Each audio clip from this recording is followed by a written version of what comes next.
Then we take the fabric to get the crosswise grain, we put it up to the neck plate, the edge, we put a pin right at the neckline and center front intersection, and then at the waistline and center front intersection.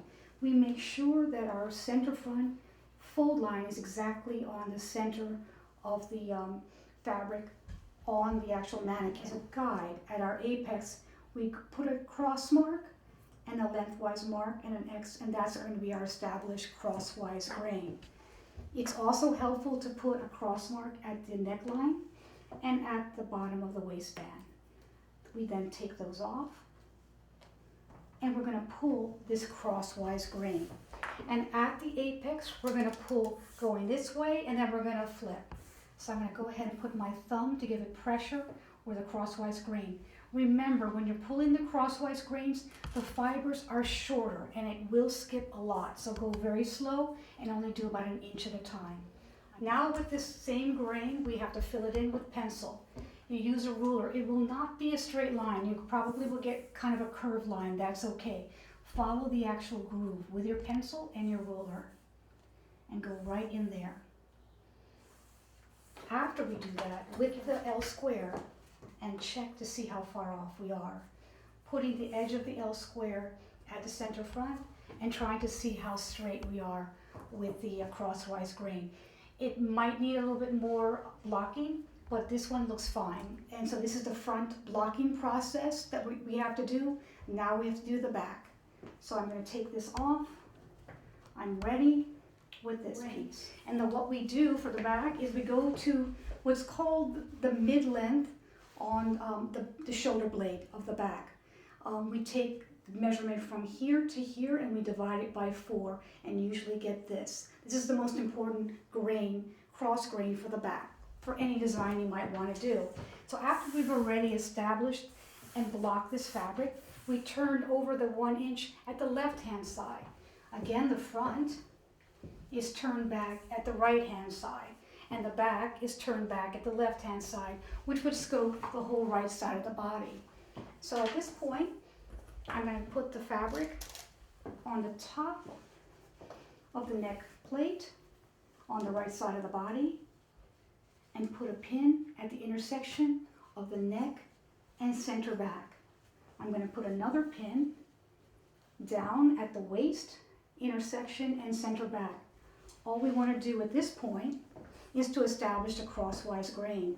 So I'm going to go ahead and put a pencil mark at that intersection and then one at this intersection. 2 marks. At that point, I will take the pins off and I will move my center back over to the table and take your tape measure and measure the portion of the 2 marks from the bottom to the top. Take your tape measure and literally fold it in 4.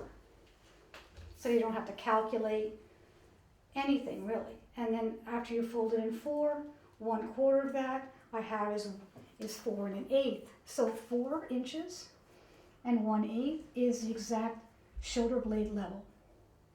That's our crosswise grain for the back. I'm going to put it towards me again so that I can pull the grain this way.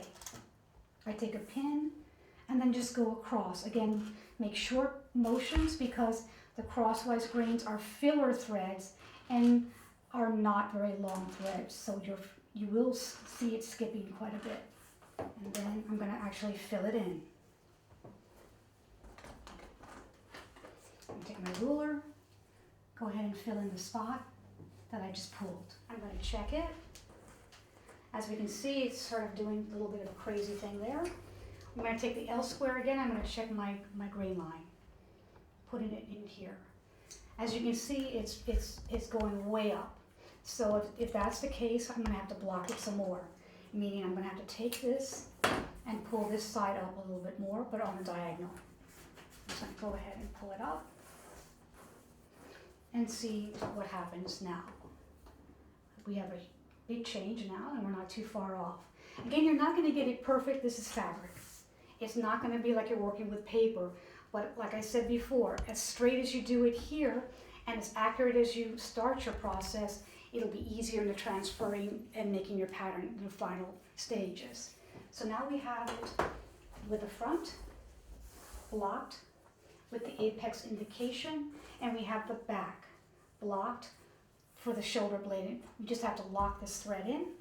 I'm going to bring it back to the iron. Now you have it.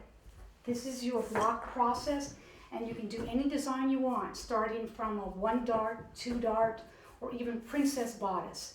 This is all you need to know to start your draping process. I'm Susan Elias, and thank you for watching another episode of Fashion Unfolded. Please stay tuned for new upcoming videos. If you're in the Miami area, you can come to my classes. I have a 5-week course to teach you the basics of fashion design. Also, you can go to SusanEliasCouture.com, see my collections, read my biography, send me emails, and more information will be on the way soon. Thank you again.